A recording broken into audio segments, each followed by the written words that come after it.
समस्ते जानती रामायण हिंदू धर्मर गोटे महान कथा।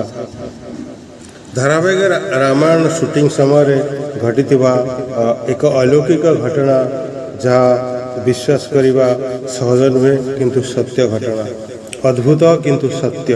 1985-86 मसीहा कथा। समुद्र कूल रामायण धारावाहिक शूटिंग चली था। प्रभु श्रीराम को भूमिका निर्वाह करुवा अरुण गोविल एक पत्थर खंड उपर बसी से पाखापाखि एक छोटिया गाँटीए थिला। गाँवर लोक मैंने केबे केबे रामायण शूटिंग देखा आसुले। दिने से गाँव जड़े छोट पिला को साप कामुड़ी देला। पिलाटी अचेत हो पड़ा। तार पार्टी धड़ा धड़ा फेण बाहर थाए, विष देहचरा चरी जाऊ थाए। एकदा जमीती पिलाटीर माँ जानिले निज संतान को कोल नहीं रामायण शूटिंग स्थान को दौड़ी दौड़ी जाई पहुँची गले। समस्त सीरियल शूटिंग रे व्यस्त थिले। पिलाटीर माँ कांदी कांदी एकदम जाई सेठी पहुँचले जोठी राम भूमिका रे थिबा अरुण गोविल बसी थिले। महिला जनक पिलाटी को राम का पाद तले शुआई दे विकल कांदू लगिले। प्रभु मोर पुओ को बंचे दिंतु, या सापदंशन करिछि। आपण भगवान मोर पिलाटी को बंचे दिंतु। शूटिंग बंद हो गला। तटस्थ किछि समय पाई समस्ते नीरव हो गले। समस्ते महिला को चाही थांती।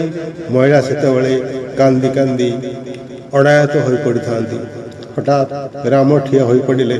पिलाटी को देखी तार अष्टांग शरीर में कोमल भाव हाथ बुलाइले। हाथर परसरे पिलाटी आस्ते आस्ते होश आसवाक लगिला। आखि खोलिला। पिलाटी उठी छिड़ा हो गला। सेठारे उपस्थित थिबा सीरियल सबु लोग एवं महिला सह आसीथिबा समस्ते आश्चर्य हो देखु थांती। महिला असहायता एवं समर्पण देखी जड़े कलाकार भितर भगवान का शक्ति जागृत है।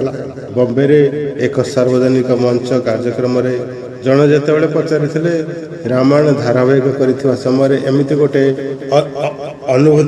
अनुभव अच्छे कि जहाँ अविस्मरणीय सेतेबेले घटनाटी निजे अरुण गोविल प्रकाश करथिले। भक्ति विश्वास और समर्पण द्वारा पत्थर भितर सेतेबेले भगवान प्रकट होइथांती। तबे मनीष भितर कहीं नुहे। तेणु विश्वास मिलई हरि तर्के बहुदूरे। केवल रामायण सीरियल शूटिंग होता। राम भूमिका रे रोल करते किंतु यहाँ भितर की विज्ञान अच्छी, की धर्म अच्छी, की विश्वास अच्छी से कथा से प्रभु ही जाने। भक्ति भाव आसतु समस्त मिसी से त्रैलोक्यनाथ सीताराम को प्रार्थना करवा एवं कहवा जय श्री राम, जय श्री राम, जय श्री राम।